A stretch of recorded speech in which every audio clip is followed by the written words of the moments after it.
Hello guys, kain po tayo ng pinakrong saging na saba. Shout out po sa lahat. Kain po. Yun ang niluluto ko kanina oh. Saging na saba ng may gata.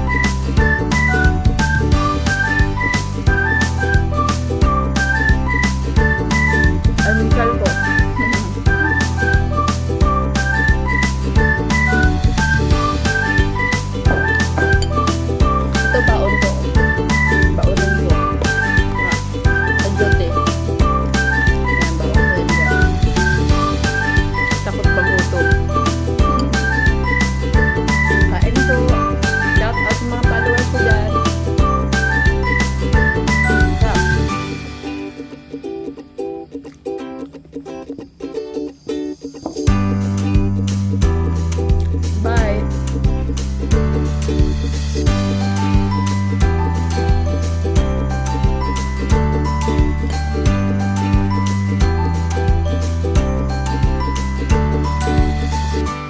Mukbang pinakro.